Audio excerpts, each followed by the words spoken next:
স্বাধীনতার পর বাংলাদেশের ইতিহাসে সবথেকে বড় বর্বরতাগুলোর একটি পিলখানা হত্যাকাণ্ড। বিডিআর বিদ্রোহ বলা হলেও এটি ছিল অনেকটা পরিকল্পিত ঘটনা। স্বৈরশাসক শেখ হাসিনা ও তার ঘনিষ্ঠ শেখ সেলিম এবং ফজলে নূর তাপস সহ আরও অনেকে এই ঘটনায় সরাসরি জড়িত ছিলেন। আওয়ামী লীগ পতনের পর এমনটাই দাবি করেছিলেন নিহতদের স্বজনরা। এবার যেন সে কথায় সত্যি প্রমাণিত হচ্ছে। বিডিআর সদর দপ্তরে হত্যাকাণ্ডের ঘটনাকে দীর্ঘমেয়াদী ষড়যন্ত্রের ফল হিসেবে উল্লেখ করেছে জাতীয় স্বাধীন তদন্ত কমিশন। এ ঘটনায় তৎকালীন রাজনৈতিক নেতাদের নানা মাত্রায় সংশ্লিষ্টতার যথেষ্ট তথ্য প্রমাণ পাওয়া গেছে বলেও জানিয়েছে কমিশন। কমিশন থেকে লিখিত বক্তব্যে বলা হয়েছে, বিভিন্ন সাক্ষ্য হতে প্রতীয়মান যে রাজনৈতিকভাবে সমস্যা সমাধানের নামে অযথা কালক্ষেপণ করায় এবং সশস্ত্র বাহিনী ও অন্যান্য আইন শৃঙ্খলা রক্ষাকারী বাহিনী নিষ্ক্রিয় থাকার কারণে বিদ্রোহীরা নির্বিঘ্নে হত্যাকাণ্ড সহ অন্যান্য অপরাধ সংগঠন করতে সমর্থ হয়েছে। 2009 সালের 25 ফেব্রুয়ারি সকাল থেকেই পিলখানার ভেতর থেকে আটকে পড়া অফিসার এবং তাদের পরিবারের সদস্যদের বারংবার অনুরোধ আকুতি সত্ত্বেও কোনো ব্যবস্থা নেওয়া হয়নি। ফলে বর্বরতার মাত্রা আরও বাড়ে। এসব তথ্য জোগাড় করতে কমিশন এখন পর্যন্ত সর্বমোট 158 জনের সাক্ষাৎকার নিয়েছে। পিলখানা হত্যাকাণ্ড বাংলাদেশের ইতিহাসের সবচেয়ে নারকীয় ঘটনাগুলোর একটি। বিডিআর বিদ্রোহ নামে পরিচিত হলেও হত্যাকাণ্ড নিয়ে এত বছর পরও রহস্যের জট খোলেনি। তৎকালীন ক্ষমতাসীন আওয়ামী লীগ ও প্রধানমন্ত্রী শেখ হাসিনার নামও এখন এই ঘটনায় উঠে আসছে। কারণ পিলখানা হত্যাকাণ্ডের দিন উত্তেজনা শুরু হলে দ্রুত শেখ হাসিনাকে বিষয়টি অবহিত করা হয়। তবে এত বড় একটি বিদ্রোহ দমনে তিনি সেনা অভিযানের ব্যাপারে দ্বিমত পোষণ করেন। সেদিন সেনাবাহিনীকে সঠিকভাবে কাজে লাগালে হয়তো ঘটনা ভিন্ন হতো। এদিকে আরেকটি ঘটনাও ইঙ্গিত দেয় যে পিলখানা ট্র্যাজেডির সাথে আওয়ামী লীগের সংশ্লিষ্টতা ছিল। নারকীয় এই হত্যাকাণ্ডের আগে তৎকালীন সংসদ সদস্য শেখ ফজলুল করিম সেলিমের কাছে দাবি দাওয়া নিয়ে গিয়েছিলেন কয়েকজন বিডিআর জওয়ান, যারা পরবর্তীতে বিদ্রোহে নেতৃত্ব দিয়েছেন। এর মাধ্যমে বোঝা যায় 15 বছর আগে ক্ষমতায় এসে হাসিনা যে ঘৃণ্য পরিকল্পনা করেছিলেন তার ভুক্তভোগী হয়েছিল 57 জন সেনা অফিসার। বাংলাদেশের স্বাধীনতা যুদ্ধেও এত সেনা অফিসার মারা যায়নি। এমনকি বিশ্বযুদ্ধেও কোনো একটি নির্দিষ্ট ঘটনায় এত অফিসার নিহত হয়নি। অথচ একটি স্বাধীন দেশের রাজধানীর বুকে হয়েছে নির্মম এই হত্যাযজ্ঞ। কি ঘটেছিল সেই দিন? 2009 সালের 25 ফেব্রুয়ারি পিলখানায় বিডিআর সদর দপ্তরে দরবার হলে শুরু হয় বার্ষিক সভা। সারা দেশ থেকে আসা বিডিআর জওয়ান, জেসিও, এনসিও সহ 2560 জন সদস্যে তখন পরিপূর্ণ দরবার হল। দরবার মঞ্চে তৎকালীন বিডিআর মহাপরিচালক মেজর জেনারেল শাকিল আহমেদ সহ জ্যেষ্ঠ কর্মকর্তারা।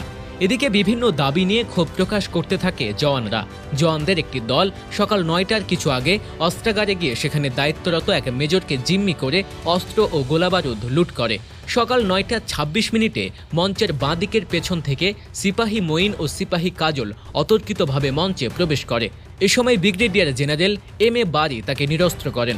সঙ্গে সঙ্গে বিপদগামী বিডিআর জওয়ানদের একটি অংশ দরবার হলে ঢুকে মহাপরিচালকের সামনে তাদের নানা দাবি নিয়ে চিৎকার চেঁচামেচি শুরু করে। মহাপরিচালক শাকিল সবাইকে বারবার শান্ত হওয়ার অনুরোধ জানান এবং প্রত্যেক কর্মকর্তাকে নিজ নিজ ইউনিট সামাল দিতে বলেন। তখনই সিপাহীদের মধ্য থেকে জাগো জাগো স্লোগান আসে। এরপর সিপাহী সেলিম রেজার নেতৃত্বে একটি দল সশস্ত্র অবস্থায় দরবার হলে ঢুকে পড়লে সব পরিস্থিতি নিয়ন্ত্রণের বাইরে চলে যায়। শুরু হয় পিলখানা জুড়ে তাণ্ডব। চলে সেনা কর্মকর্তা সহ তাদের পরিবারকে হত্যা, নির্যাতন, জিম্মি, লুটপাট আর অগ্নিসংযোগের মতো ঘটনা। পরিস্থিতি খারাপ দেখেও ঘটনাস্থলে সরকারের কোনো প্রতিনিধি আসেনি। অনেক গড়িমসির পর দুপুর 1:30টার দিকে শেখ হাসিনার পক্ষ থেকে সাদা পতাকা নিয়ে পিলখানার 4 নম্বর ফটকের সামনে যান যুবলীগের তৎকালীন চেয়ারম্যান জাহাঙ্গীর কবির নানক ও হুইপ মির্জা আজম। এরপর ডিএডি তৌহিদের নেতৃত্বে বেলা 3:30টার দিকে 14 সদস্যের বিডিআর প্রতিনিধি দলকে রাষ্ট্রীয় অতিথি ভবন যমুনায় নিয়ে যাওয়া হলে সেখানে তারা হাসিনার সঙ্গে কথা বলেন। সন্ধ্যা 6টার দিকে জাহাঙ্গীর কবির নানক সাংবাদিকদের জানান, প্রধানমন্ত্রী বিদ্রোহীদের সাধারণ ক্ষমা ঘোষণা করেছেন এবং অস্ত্র জমা দিয়ে ব্যারাকে ফেরার নির্দেশ দিয়েছেন। কিন্তু সন্ধ্যা 7টার দিকে জওয়ানরা আগের মতো উচ্ছৃঙ্খল আচরণ শুরু করে। বর্বর এ ঘটনায় প্রাণ হারান 57 জন সেনা কর্মকর্তা সহ 74 জন। পিলখানার 4 দেয়ালের ভেতরের নৃশংস এই হত্যাযজ্ঞ বুঝতে সময় লেগে যায় আরও 2 দিন। পরদিন রাতে আত্মসমর্পণের মাধ্যমে প্রায় 33 ঘণ্টার বিদ্রোহের অবসান ঘটলে পিলখানার নিয়ন্ত্রণ নেয় পুলিশ। 27 ফেব্রুয়ারি পিলখানার ভেতরে সন্ধান মেলে একাধিক গণকবরের।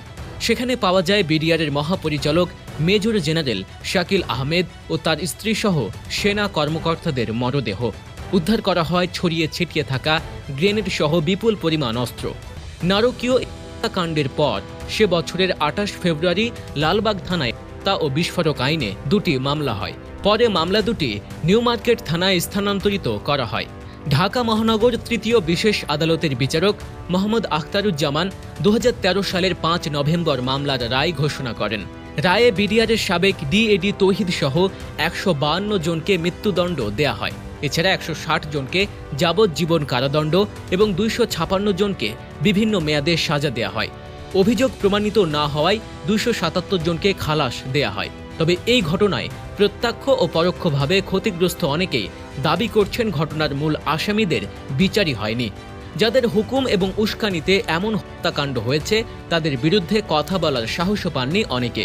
অপরদিকে নিরপরাধ অনেক জওয়ানরা সাজা ভোগ করেছে এবং করছে। 2024 সালের আগস্টে গণ অভ্যুত্থানের মুখে দেশ ছেড়ে পালিয়েছে শেখ হাসিনা। তার সরকারের প্রভাবশালী সব নেতাকর্মীও পালিয়ে বেড়াচ্ছে। একের পর এক বেরিয়ে আসছে তাদের নানা অপকর্ম এবং কুকীর্তির খবর। পিলখানা হত্যাকাণ্ড নিয়েও নানা তথ্য সামনে আসছে। মুখোশ উন্মোচিত হচ্ছে স্বৈরশাসক হাসিনার।